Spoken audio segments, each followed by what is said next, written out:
کوئی ممبران جو ہے نا وہ اپنے پوزیشن میں ہی تھے جہاں وہ ہوتے ہیں، لیکن ان کو ان کے انوار الحق صاحب کے پلڑے میں ان کو شامل کیا گیا.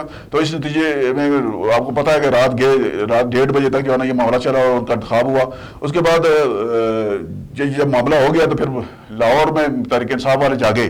اس سے پہلے وہ سو رہے تھے. جب تنویر الیاس صاحب نائل ہوئے تھے تو ان کو دوسرے دن ہی اپنے وزارت عظمیٰ کا امیدوار جب یہ شیڈول جاری ہوا تھا تو اس کو نامزد کر دینا چاہیے تھا، لیکن انہوں نے تاخیر کی، جس کا فائدہ ملا متحدہ اپوزیشن کو بھی اور تحریک انصاف کے اندر جو ہے نا وہ ٹوٹ پھوٹ کا عمل جو ہے نا وہ زیادہ ہو گیا. اس ٹوٹ پھوٹ کے نتیجے میں تحریک انصاف کا سب سے زیادہ نقصان ہوا ہے، اور یہ نقصان مجموعی طور پر اس ریاست کی سیاست کا نقصان ہوا ہے. سیاست جو ہے نا وہ ڈیمیج ہوئی ہے، اور ممبران اسمبلی کا کردار بھی کھل کر سامنے آیا ہے کہ ثابت ہوا ہے کہ یہ ہمارے جو ممبران اسمبلی کی اکثریت ہے یہ سیاسی طور پر انتہائی ناپختہ ہے. ان کا سیاسی کردار جو ہے نا وہ کسی صورت بھی لائق ستائش نہیں ہے. اب اس کے بعد یہ وقت تحریک انصاف والوں نے لاہور میں پارلیمانی پارٹی کا اجلاس بلایا. تو پارلیمانی پارٹی میں توقع تھی کہ 15 سے 20 ممبران جائیں گے، لیکن بدقسمتی سے صرف 7 لوگ جا سکے. 4-5 ممبران جو ہے وہ بیرا انٹرچینج سے واپس ہو گئے. اور بیرسٹر سلطان محمود چودھری صاحب سے تعلق رکھنے والے جو 4-5 ممبران تھے ان کو راستے سے واپس بلا دیا گیا. اور 7 ممبران جب ادھر پہنچے تو انہیں عمران خان صاحب کو اس وقت پتہ چلا جی کہ میرے ساتھ تو یہ ہاتھ ہو گیا کہ پھر انہوں نے وہاں پارٹی کی صدارت فوری طور پر تبدیل کر دی. یہ مشاورت کے بعد ہونا چاہیے تھا. اتنا جلدی اجلت میں فیصلہ کیا گیا ہے، اس کے دور اثرات سامنے نہیں آ سکتے. کیوں نیازی صاحب اچھے سیاسی کارکن ہیں لیکن وہ ایک جماعت چلانے کی صلاحیت نہیں رکھتے. اور اسی اجلاس میں جو ہے نا وہ خواجہ فاروق صاحب کو قائد حزب اختلاف جو ہے وہ نامزد کیا گیا ہے. قائد حزب اختلاف کے انتخاب کا طریقہ کار یہ ہے کہ اپوزیشن کے تمام ممبران جو ہے نا وہ ایک ممبر پر متفق ہوتے ہیں، تو پھر اسمبلی سیکریٹریٹ جو ہے وہ اس کا نوٹیفیکیشن کرتی ہے قائد حزب اختلاف کا. ابھی جو بندے اپوزیشن میں آئے ہیں وہ تحریک انصاف سے ہی تعلق رکھتے ہیں، لیکن آگے جب وزارتیں کابینہ بن جائے گی، وزارتیں تقسیم ہوں گی، پورٹ فولیو تقسیم ہوں گے، تو اس کے بعد منظر واضح ہوگا کہ اپوزیشن میں کون کون بیٹھتا ہے. ابھی تک کلیئر نہیں ہے کہ اپوزیشن ممبران کی تعداد 7 ہی رہے گی یا یہ 15-20 تک جائے گی. مطلب خواجہ فاروق صاحب کے لیے ابھی یعنی وہ قائد اصلاح بنے نہیں ہیں، ابھی ان کا پروسیس ہونا باقی ہے اور اس میں کوئی مشکلات بھی ہو سکتی ہیں. جی ابھی وہ نامزد قائد حزب اختلاف ہے، انتخاب نہیں ہوا ان کا. ابھی اپوزیشن کا جو ہے نا اسپیکر کے انتخاب کے بعد کابینہ میں توسیع ہونی ہے. کابینہ میں توسیع کے بعد پتہ چلے گا جی کہ کون کون وزیر بنا ہے. جو وزیر نہیں بنے گا ظاہر ہے وہ پھر اپوزیشن میں بیٹھے گا، چونکہ سب کے ساتھ وزارتوں کے وعدے ہیں. اور مجھے لگتا ہے کہ آزاد کشمیر تاریخ کی سب سے بڑی کابینہ جو ہے نا وہ بنا کر صدر کا مواخذہ ہوگا. صدر کا مواخذہ یہ بڑا حساس معاملہ ہے.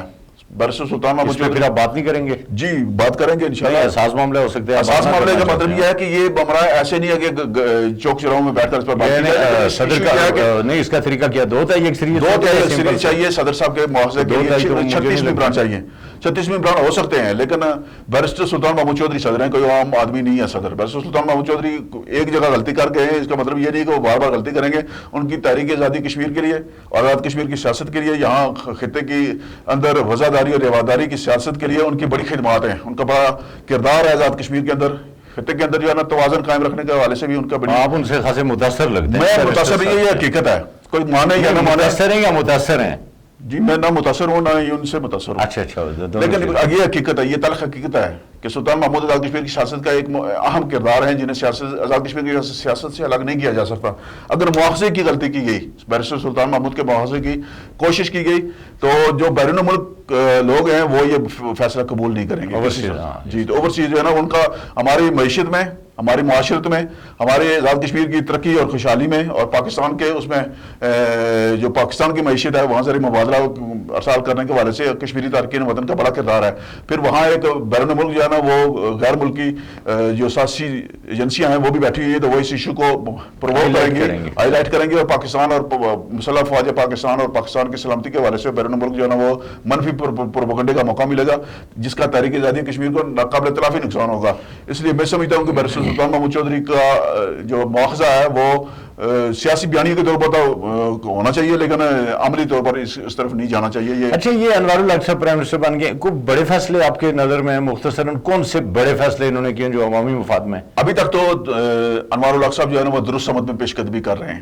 سب سے پہلے تو انہوں نے پروٹوکول لینا چھوڑ دیا ہے. ٹھیک ہے، باضابطہ تحریری. لیکن جب وہ اسپیکر تھے تو اسپیکر کے طور پہ تو انہوں نے پروٹوکول بڑھایا بھی تھا اپنا. یہ بھی اسپیکر دیکھا نا، اسپیکر کے عہدے کے لیے تو سب کو انہوں نے روایت ڈالی تھی اس کی پروٹوکول کی. ان سے پہلے پروٹوکول نہیں تھا، مطلب اس دفعہ نہیں، پچھلی دفعہ جب یہ اسپیکر بنے تھے تو اس وقت یہ پروٹوکول کی روایت ڈالی گئی تھی.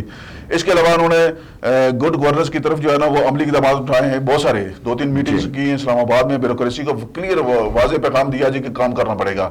انہوں نے دفتری جو اوقات کار ہیں ان کی پابندی کی ہدایت کی ہے، بایومیٹرک نصب کرنے بایو میٹرک جو ہے نا اس کی طرف توجہ دی ہے، اور عملے یہ پتہ نہیں نافذ ہو سکتا یا نہیں نافذ ہو سکتا، اس کے لیے وسائل درکار ہیں، لیکن کوشش اچھی ہے، ان کے خیالات اچھے ہیں، ان کے خیالات اچھے ہیں، ارادے ان کے نیک ہیں، اللہ کرے وہ کامیاب ہوں. لیکن جس گروپ کے ساتھ، جس گروہ کے ساتھ وہ اقتدار میں آئے ہیں، اس کا جو ہے نا وہ ایک نقطے پر زیادہ. لیکن اس کے ساتھ ساتھ انہوں نے خبر میں بھی آپ کو دوں، اس کے ساتھ ساتھ انہوں نے اپنے ایک عزیز کو جو ہے نا وہ 16ویں گریڈ کے عزیز کو 18ویں گریڈ کی بھی اسامبلی لیکن وہ ریاست آزاد کشمیر کے وزیر اعظم بنے ہیں تو اتنا تو ان کا حق بنتا ہے نا جی کہ 2 4 6 8 10 اپنے عزیز اقارب کو جو ہے نا وہ نوازیں. نہیں میرٹ تو دیکھیں نا، میرٹ تو سب میرٹ کی بات کریں گے تو وہ میرٹ پر وزیر اعظم نہیں بنے ہیں، وہ بارگیننگ کے ذریعے بنے ہیں، وہ سازش کے ذریعے بنے ہیں، اور جو عہدہ سازش کے ذریعے حاصل کیا جائے وہ پھر دیر پار نہیں ہوتا.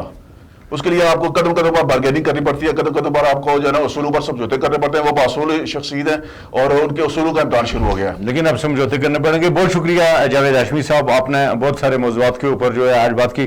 ناظرین ہم کوشش کریں گے کہ آزاد کشمیر میں جتنی بھی اپڈیٹس ہوتی ہیں ان سے ہم آپ کو آگاہ رکھیں.